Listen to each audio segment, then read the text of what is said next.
Wey, kembali lagi bersama Pandit Kardus. Euro sudah berakhir. Apakah jagoan kalian yang menangkan Euro? Apakah kalian jagoin Spanyol? Apakah kalian jagoin Inggris?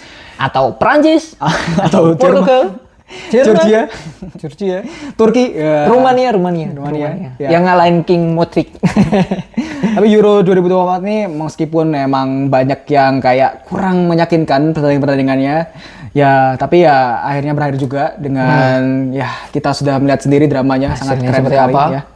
Nah sekarang kita ngomongin ya kita flashback sedikit ke belakang. Betul. Kira-kira ada tim yang nggak terduga nggak sih, kayak tiba-tiba nih tim yang harusnya nggak dijagoin kemudian bisa kayak bermain bagus banget. Tim kuda hitam yang di Euro 2024 ada nggak sih menurutmu? Oke, kalau tim ya awalnya sebelum Euro itu banyak yang menggadang-gadang Turki. Sebagai kuda hitam. Salah satunya ya Turki. Tapi kalau dilihat kemarin terutama lawan Portugal tuh sebelum gol dia memang bisa menyerang, tapi setelah itu kocar-kacir lah, dan nggak bisa memberikan perlawanan. Setelah gol pertama, terus gol kedua gara-gara ya backnya nggak ada komunikasi dengan kipernya, on goal yang aneh. Jadi Turki awalnya itu yang Ronaldo selebrasi sama Cancelo itu awalnya berantem. aneh. Itu awalnya seperti itu. Awalnya Turki digadang-gadang, tapi menurutku enggak, dan menurutku yang menjadi tim yang underrated tiba-tiba bisa Georgia. Austria. Loh, Aku Austria. Aku Georgia malah. Oke, aku Austria. Terutama puncaknya. Nah, ini puncaknya tuh waktu lawan Belanda. Di fase grup terakhir bagus banget. Sabitzer. Ya. Jadi itu menurutku kalau tim Austria. Kalau menurutmu? Aku Georgia sih. Dengan peringkat paling bawah, kemudian dia bisa mengejutkan sekali dengan mengalahkan Portugal. Kayak Indonesia ya waktu Piala Asia ya. Tim paling bawah dan bisa mengejutkan. Masuk knockout ya, meskipun akhirnya kalah sama Spanyol ya. Ya emang ya gimana ya? Emang ada negara yang kalah sama Georgia ya? Emang ada negara yang bisa kalah sama Georgia? Portugal Roberto Martinez sih. Ngapain Ronaldo? Clean sheet loh itu, Georgia clean sheet lawan Portugal. Gak bisa ngegolin satupun. Meskipun ya emang lapis 2 kan, tapi kan lapis 2-nya bukan nggak jelek. Ada pemain terbaik dunia yang banyak fans. Salah satu pemain yang main terus di saat Portugal main itu kan Diego Costa. Palinya kalau nggak salah sama Ronaldo. Nah, itu Ronaldo bisa gitulah. Ya banyak peluang tapi ya kurang lah. Buat apa kalau nggak jadi gol gitu, hasilnya kalah. Menurutku karena Georgia ya itu tadi pemain yang kayak underrated gitu kan, kemudian paling bawah, kemudian bisa knock out gitu ngalahin Portugal. Paling cuma satu tuh yang terkena Valia itu. Ya benar-benar itu. Dari Napoli itu kan. Ya itu emang ya Georgia gila sih. Bermain gila dan bisa knock out. Ya Austria oke, aku sepakat juga. Cuman kalau bagiku yang paling mind blowing lah itu Georgia gitu. Oke. Nah, itu kalau dari tim. Nah, kalau dari tim itu, kalau dari pemain-pemain nih. Kan pemain bintang banyak kan? Banyak banget. Bahkan sebelum Euro kan Foden gila di City. Bernardo Silva selalu main di big match, gak pernah diganti sama Pep gitu kan. Kemudian ada Bellingham dengan pemain terbaiknya La Liga UCL. Ya kan? Ada Artem Dovbyk. Wah, itu Artem Dovbyk itu dia top scorernya La Liga loh. Top scorer La Liga. Main di mana sih dia? Main di itu Girona. Oh, Ukraina. Temennya King Modric. Iya, banyak yang seperti itu tapi ada Anthony enggak ada, itu kan Brazil. Anthony enggak main dia di Brazil juga enggak main. Oke, itu udah. Ada banyak kalau dari pemain-pemain itu yang bersinar dan awalnya nggak usah bersinar. Yang dari kadang-kadang harusnya jadi pemain kunci dan jadi pembeda dan jadi penentu kemenangan, terus malah ngeflop. Kira-kira siapa ya? Kalau aku pertama ya jujur nih, saya pendukung Portugal. Gak ikut. Kalau ini lebih ke kesalahan, aku nggak tahu ya, apakah Martinez ataukah Ronaldinho sendiri yang pengen main terus, tapi ya oke lah dia main, tapi kalau menurutku mainnya malah lebih ke mending Ronaldo tuh mainnya nanti di babak kedua. Kondisi back lawan udah pada capek, dia mainin 60 atau 55, jangan yang 80, 85 jangan lah. 58 atau 60 mainin. Kondisi pemain udah kehilangan konsentrasi, dia bisa gitu. Meskipun nggak diajak lari, tapi kan dia masih fresh. Nah, itu, tapi karena dia dimainin full terus dari awal sampai akhir. Bahkan lawan Georgia yang nggak berarti apa-apa, kalah pun tetap juara grup, dia tetap dimainkan. Nah, kenapa kok nggak dirotasi aja? Nah itu ya jujur ya, salah satunya Ronaldo. Dan ya. mungkin Ronaldo. menurutku, bagiku ya, kalaupun dia nanti Piala Dunia main, jangan sampai terulang lagi hal ini. Kalaupun dipanggil ya, kalaupun tetap main ya. Emang harus dipanggil ya? Ya itu kembali ke Roberto Martinez. Aduh. Tapi emang gimana ya, kayak ya aku meskipun berat ya, nggak berat sih. Sebenarnya aku juga mikir sama sih, Ronaldo, aduh gimana ya. Aku nggak tahu siapa, Portugal nggak punya pengganti lain ya selain Ronaldo gitu. Apakah benar-benar butuh banget sih Ronaldo gitu, kayak dan menurutku apakah harus main selama 120 menit, bahkan 90 menit, ya, harus main full terus gitu kayak.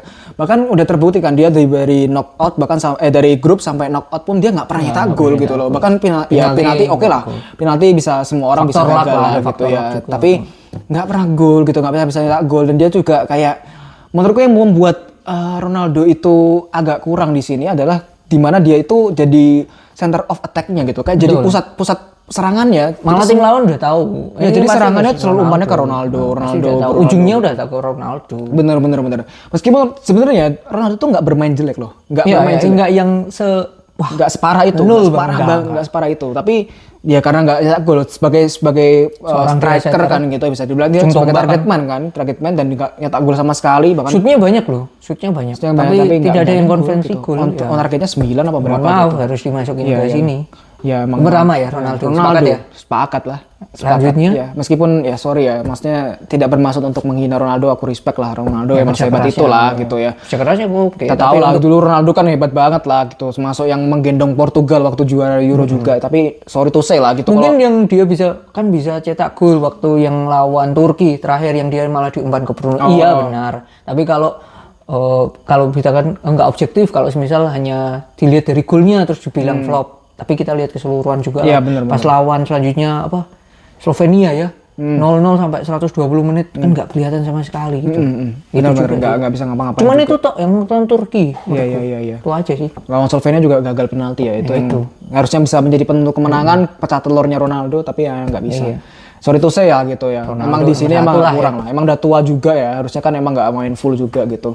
Oke, yang kedua kayaknya ini udah mulai kelihatan nih. Ini tuh pemain terkenal yang juga transfernya ini menghebohkan sekali gitu. Dengan harusnya ini mahal tapi free transfer ke klub besar.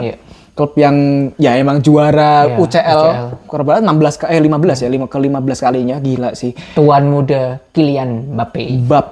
Musuh ini. Ya, Mbappe terlepas dari cedera. Oke, mengatakan dia cedera hidung dan kalau kita lihat ya, cedera hidung itu kan gara-gara dia nanduk punggungnya lawan sendiri. Ya, dia mematuk lawan sendiri. Ya, aku nggak tahu itu loh, kok iso kayak gitu loh. Ya, mentang-mentang logonya ayam terus dia kayak jadi ayam gitu. Tapi itu Mbappe tapi Mbappe tuh jelek banget mainnya. Jelek banget, sejelek itu. Emang meskipun dia pakai topeng ya, maksudnya mungkin karena cedera atau itu, tapi sebelum dia pakai topeng pun dia emang mainnya nggak bagus gitu loh. Dia tuh mungkin kalau ada yang mengatakan kan karena dia nggak disuplai dan oke. Bahkan dia alasannya gitu. Alasan Mbappe adalah karena nggak ada Pogba yang biasanya supply bola. Oke, gitu kita sepakat akan hal itu. Tapi kan ya gila loh, dia waktu di Argentina, lawan Argentina, dia kan bisa jadi pembeda juga. Kalau nggak ada dia pun juga Prancis mungkin nggak sampai adu penalti di Piala Dunia kemarin. Mbappe ini memang krusial banget gitu. Ya, karena mungkin dia pemain yang sebagus itu dan ketika dia bermain seburuk itu, orang-orang jadi kayak lah kok bisa dia bermain sejelek itu gitu loh. Ya mungkin kalau kita ekspektasinya udah tinggi banget kita sama Mbappe dengan pemain terbaik, pemain yang selalu jadi hero di Prancis gitu kan. Pemain terbaik lah ya di Prancis. Ya wonderkid-nya Prancis lah, gila lah. Salah satu pemain terbaik di dunia lah. Ya salah satu terbaik di dunia sekarang ini ya kan, khususnya striker bahkan. Ya dia kan striker kan.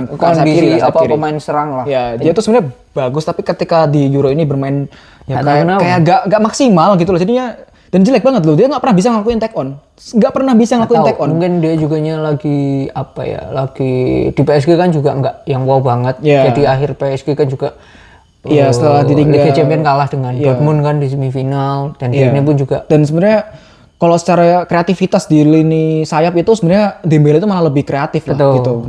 Bisa jadi winger, bisa inside forward, bisa ngelakuin inverted gitu, bisa ngelakuin crossing gitu. Mbappe itu ya oke lah dia 1 gol 1 assist kemarin Kolomuani, tapi secara overall dia mainnya jelek banget Selama sejelek turnamen gitu. ya. Iya.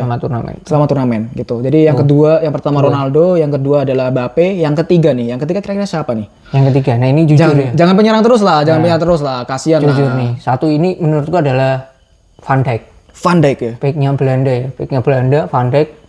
Dia kondisinya memang mengakhiri musim di Liverpool musim kemarin Liverpool. Cuman nggak seoke itu penampilan Van Dijk. Menurutku nggak. Agak menurun lah ya dibandingkan Menurut dari sebelum-sebelumnya. Dan dia main di Belanda kondisinya kan bintang. Iya. Dan bisa dikatakan jadi leader kan, jadi kapten. Harusnya di lini pertahanan Belanda dia harusnya jadi mengkomending yang commanding back-nya, tapi ya emang sebenarnya Belanda ya kalau dibilang makanya kenapa kok defense-nya tadi aku mengatakan Austria yang terbaik, salah satu tim yang underrated, yang salah satunya ya nggak terduga malah itu Belanda ini. Peran dari Van Dijk ini krusial banget, terutama gol terakhir. jeleknya lah. Iya krusial karena Dalam dia kebobolnya ini ya gawangnya Belanda ya. dia telat untuk jebakan offsetnya, terlalu belakang dan membuat Sabitzer bisa. Ya dia nggak posisi lurus kan Iya, gitu, nggak sejajar dengan back lain. Akhirnya dia terlalu belakang, akhirnya nggak offside kan, akhirnya bisa komunikasinya ya, menurutku jelek sih dengan kayak komunikasi atau mungkin commandingnya atau mungkin tandemnya ada The Fridge kan, itu ya, kirinya ada Ake dan kanannya ada ya sama The Dumfries Fridge lah gitu. sama The Fridge nggak punya komunikasi yang kurang. Padahal The Fridge mainnya bagus banget loh. The Fridge itu mainnya salah satu back yang paling konsisten di Belanda gitu kan. Dia mainnya bagus banget, main terus dan lebih bagus dari Van Dijk menurutku. Dan Van Dijk ini mungkin jadi sorotan karena dia ini harusnya Apelnya. ya dia tuh commanding back. Ya ekspektasi kita udah sekian, udah tinggi. Iya bener sama. Dan dia sekian. dulu kan pernah jadi salah satu nominasi Ballon d'Or juga bersanding dengan Messi yang akhirnya Messi juara gitu kan. Jadi Van Dijk ini agak sayang aja gitu. Kok bisa dia bermain sejelek itu gitu loh. Jadi ketika ini ekspektasi kita kan udah tinggi. Bener, kayak semuanya tuh mau main bintang semua kan, nggak ada pemain-pemain yang underrated gitu kan. Dan lucunya tiga-tiganya ini kapten loh. Kayak Van Dijk kapten juga di Belanda. Mbappe lucunya Mbappe jadi kapten, aku nggak tahu kenapa gitu. Ronaldo wajar lah gitu karena dia yang paling senior dan emang ya setelah PP ya, dari usia. Jadi senior dan tiga ini kapten dan kapten ya gitu. Tidak bisa memberikan contoh lah, teladan buat teman-temannya yang bisa bangkitkan. Ya. Kayak di Portugal kan malah yang peran vitalnya Vitinha dan Palhinha malah itu yang paling kalau itu. di Prancis lebih ke Kante ya. Kante waduh gila sih mainnya kalau di konsisten banget. Belanda lebih ke Xavi Simon sih. Xavi Simon. Ya mungkin banyak yang nggak duka dan mungkin banyak yang menjelekkan Xavi Simon, tapi Xavi Simon ini perannya krusial loh. Dia di depan itu jadi playmaker, satu-satunya playmaker yang ada di situ. Ya ada Skoteng itu dia Skoteng. Ada Shooten. Siapa Ya, itu? itu cara bacanya susah emang. Susah ya udahlah kita. Itu kalau 3 pemain yang flop. Nah, 3 pemain yang flop. Baru yang kita itu bersinar. Kalau yang bersinar nih. Yang lagi tiba-tiba on fire gitu ya. Ya anak muda lah, bocil ya, ini. Bocil yang pasti kalian juga sepakat ini. Sepakat sih. Yang kemarin dia update status checkmate. Nah, itu. Cluenya itu, update status checkmate. Ya. Tuan muda. Lamine Yamal. Yamal tidak sebut Yamal. Bagus ya. Tidak sekedar Yamal ya. Bukan Yamal Musiala ya. Lamine Yamal pemainnya Spanyol. Betul. Bagus emang. Ya gila sih itu. No debat lah. Dia mungkin sayap kanan terbaik di Euro ini lah gitu, bisa dibilang gitu kan. Meskipun ada Bukayo Saka di situ ya, tapi posisi Bukayo Saka juga bagus banget mainnya. Mungkin juga dia bisa dikatakan pemain terbaik kompetisi. Ya menurutku bisa jadi sih. Karena dia rekornya 3 assist 1 gol gitu. Dan mainnya konsisten banget loh. Di usia yang masih 16 tahun, belum genap 17 tahun. Dia bisa bermain sekonsisten itu melawan tim-tim besar kayak Jerman, kemudian lawan Prancis juga. Spanyol tuh dapat grup yang neraka juga ya, lawan Italia, Kroasia, kemudian di knockoutnya juga ketemu sama Jerman, Prancis. Dan bisa bermain konsisten, nggak ada gugupnya sama sekali. Iya, woi. Ya. Ini tempat bermainku. udah kayak pemain pro gitu loh. Udah kayak pemain yang udah mateng banget gitu loh. Jadi ini menurutku wajar lah kita wajar. Dan aset terbaiknya Barcelona. Menurutku ya aset Barcelona juga mainnya bagus kalau Lamine Yamal, meskipun ya kadang-kadang egois. Emang sempat ada momen-momen egoisnya namanya. Anak muda masih adrenalinnya masih tinggi. Egonya masih pengen. Apalagi dia sebelumnya belum pengen nyetak gol dan baru pecah telurnya malah lawan Prancis Dan di bagus partai banget krusial gol. ya. Golnya juga cantik banget. Mungkin jadi nominasi gol terbaik Euro juga mungkin akan bakal jadi nominasi gol terbaik Euro. Jadi Lamine Yamal ya pertama gitu ya. Pertama Yang kita sepakat kedua ya. Yang kedua kita siapa ya? Kalau kamu siapa nih? Aku masih bingung. Ini tandemnya Yamal sih sebelah kiri sih, yaitu Nico Williams sih. Nico Williams. Nico Williams bisa dikatakan ya emang oke lah ya. Enggak Fabian Ruiz. Oh iya sih, Fabian Ruiz juga oke, Nico Williams juga oke. Cuman kalau ini bisa dikatakan Spanyol terus dan lain-lain, lebih ke Fabian Ruiz sih. Fabian Ruiz ya. Tapi Fabian Ruiz tuh lebih ke kayak nggak terduga aja lah gitu. Ya, Bener-bener. Pemain nggak terduga aja gitu. Di PSG dia nggak sebagus itu sih. gitu kan. Mungkin sorotannya lebih ke Dembele, Vitinha, kemudian ke Mbappe gitu kan. Kalau tadi pemain flop kan ekspektasi kita udah tinggi ya. Sedangkan kalau ini yang bersinar tuh ekspektasi itu tuh nggak terlalu tinggi, apalagi kayak tadi Yamal kan muda, debut pemain muda gitu kan. Fabian Ruiz kan juga nggak kelihatan kan sebelumnya di Spanyol juga kayak ya pamornya kalah lah sama Pedri sama Gavi gitu kan. Tapi dia bisa muncul. Ya ini di 2 gol 2 assist. Nico Williams aslinya juga oke sih. Nico Williams oke lah. Bagus. Di kiri winger bagus, yang oke juga. Ya Spanyol nih beruntung lah Cuman kalau dimilih di antara 3 pemain ini yang 2 tertinggi ya Fabian Ruiz juga itu. Ya Fabian Ruiz ya.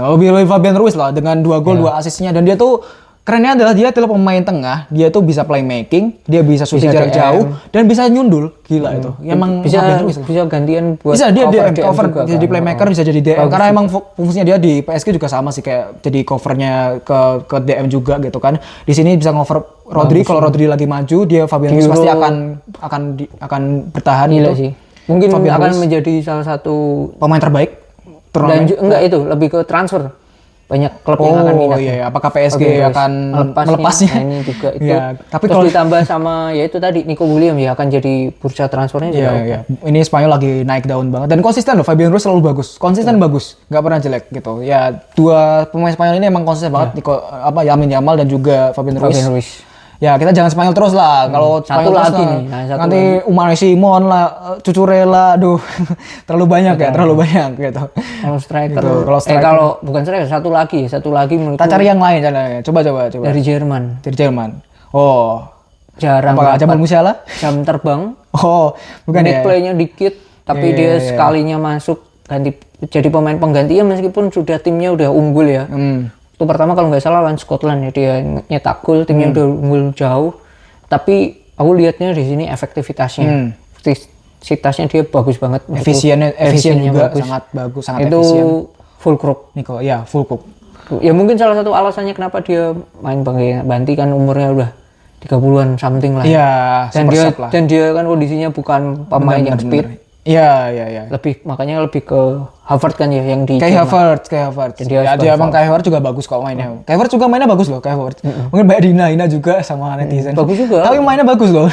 Cuman kalau kita Iya. Efisiensinya tuh lebih bagus Fulkrug sih. Ya Fulkrug ini kayak dia tuh apa ya, kayak bener-bener mengancam banget loh. Di depan di lini pertahanan lawan tuh sangat mengancam. Bahkan ketika meskipun kalah ya Jerman lawan Spanyol tuh aku lihat banget ya. Itu Fulkrug tuh gila banget. Di marking sama Nacho gitu, dia bener-bener areal duelnya itu selalu menang. Ya kayak sering banget menang, 90% mungkin lebih gitu. Areal duelnya menang loh lawan Nacho yang secara postur lebih tinggi gitu kan. Dan ya Nacho juga sangat berpengalaman juga gitu kan. Di Madrid juga lagi naik-naiknya, Nacho lagi bagus-bagusnya juga.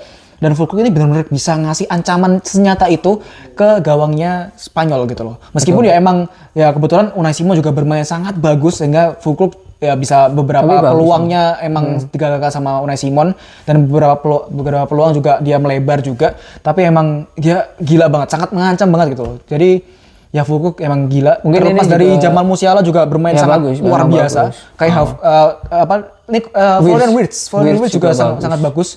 Kayak Jerman nih banyak pemain yang lagi bagus-bagusnya juga gitu kan. Kayak Havertz juga pemain bagus ya. Kalau kita milih salah satu ya Fulkrug sih.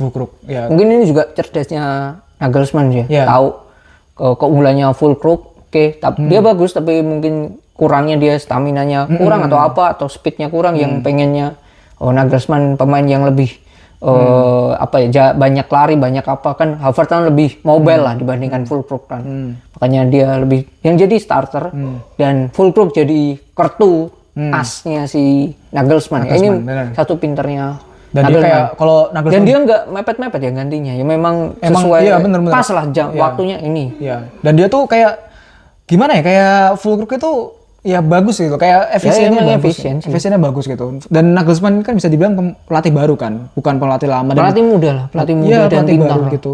Dan emang dia antara pilihan-pilihan yang banyak banget Jerman, di mana Bayer Leverkusen lagi naik-naiknya, Füllkrug masih jadi opsi dan emang terbukti banget dia cetak 2 gol dan mainnya jarang-jarang cetak 2 gol, efisiennya luar biasa gitu.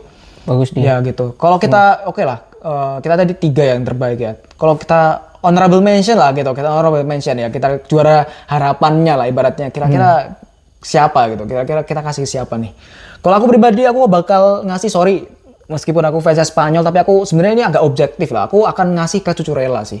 Cucurella karena dia bisa dibilang di Chelsea juga nggak yang sebagus itu, nggak perform sebagus itu, tapi di lini pertahanannya Spanyol di kiri itu sangat-sangat konsisten dan dia benar-benar nggak punya rapor merah banget di Spanyol. Defense-nya solid, nggak aerial duel, di duel 1 lawan 1 juga bagus. Dia benar-benar bisa, benar nggak ada take on yang bisa ngelewatin Cucurella meskipun kita berhadapan dengan pemain-pemain hebat kayak Dembele, kemudian ada Kimmich di Jerman gitu kan. Dembele ya itu tetap solid banget pertahanannya Cucurella. Duel udaranya juga nggak kalah meskipun dia nggak sebagus itu. Emang nggak sebagus itu lah sih duel udaranya untuk menangnya. Tapi dia berkali-kali juga melakukan sundulan untuk membuang keluar. Jadi secara defendingnya itu Cucurella ini lagi bagus banget. Ya sorry itu saya Spanyol lagi ya meskipun aku ya, tapi gimana ya, kayak ini orang lagi bagus banget gitu. Kayak sayang kalau nggak disebut gitu loh. Dilewatin gitu. Iya bener. Kalau kamu kira-kira siapa yang perlu yang dan mungkin bisa dikatakan akan menjadi apa ya, trending mungkin, dan banyak klub yang minatin mungkin karena ini bisa dikatakan apa ya, bertepatan dengan bursa transfer ya. Bursa transfer ada beberapa mungkin Pamecano, Konde itu udah nama besar, tapi itu juga oke dan lebih stabil. Pamecano apalagi ya, kita kayak nggak terduga juga ya dia stabil lah ya di Prancis ya. Jeleknya Prancis itu depannya itu apa, Mandu. Defense-nya mah gila sih. Defense-nya bagus. Declan Rice oke, tapi ya memang oke. Konsisten lah dia di klubnya juga konsisten. Kita nggak kaget juga dengan permainan dia di situ. Kalau aku ini strikernya dari Slovakia nih, Ivan Kranjc. Wow, ya.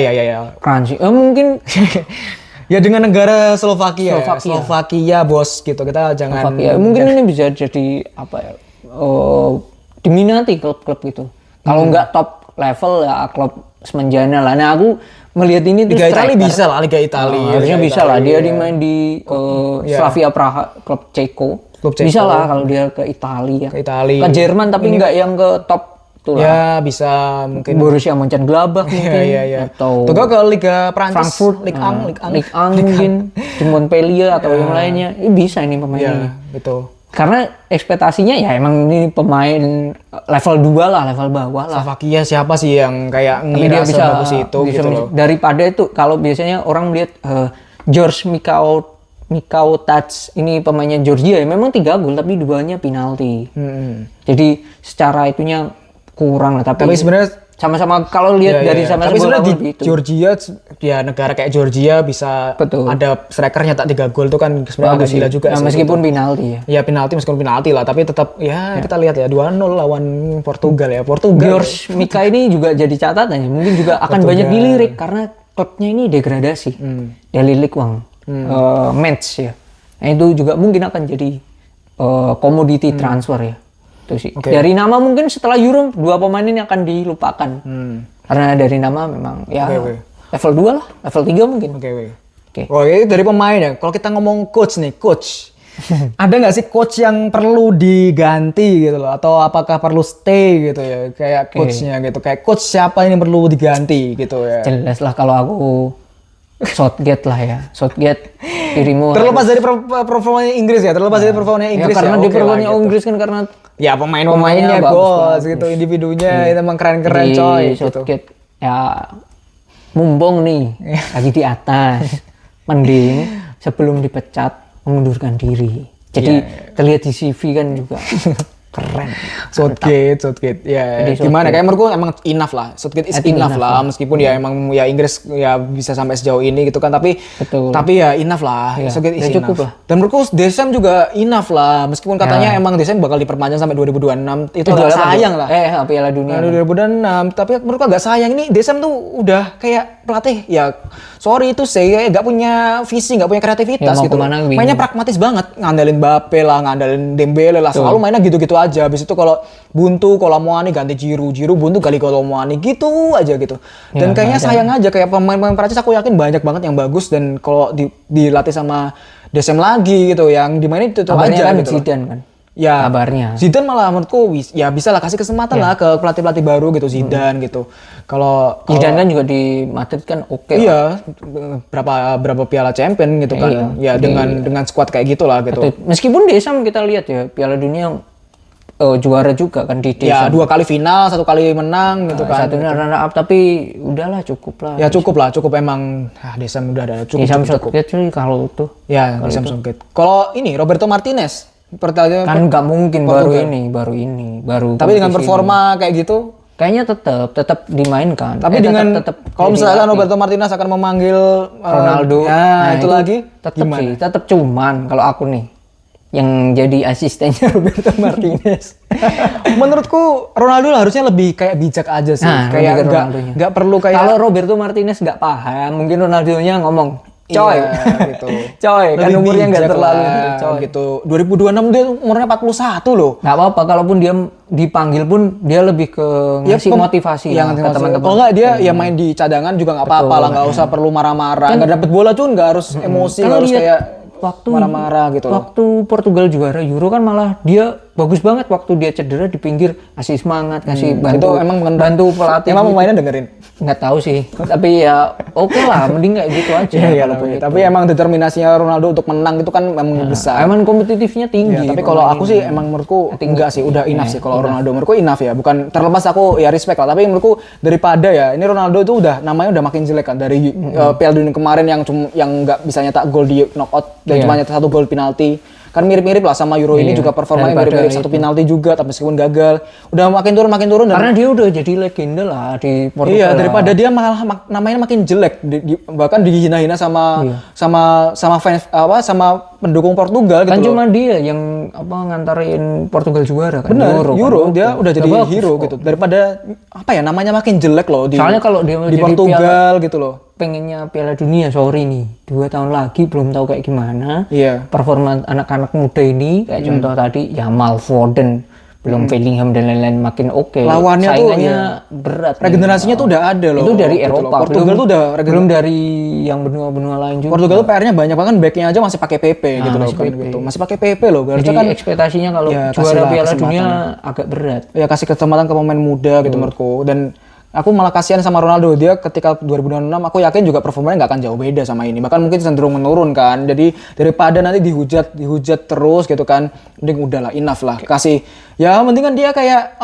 mendukung aja gitu, mendukung Portugal. Dan aku yakin karena dia di tim aja udah nggak di respect loh sama teman-temannya, banyak yang udah nggak respect sama teman-temannya kayak Bruno Fernandes ke Ronaldo karena udah direbut loh, dengan bebasnya direbut loh. Nggak tahu apakah itu udah komunikasi atau strategi, tapi kelihatannya kayak enggak ya kan? Dari ekspektasi Ronaldo kayak dianya juga terkejut, kaget kan gitu ya. Jadi itulah 3 pemain yang flop dan 3 pemain.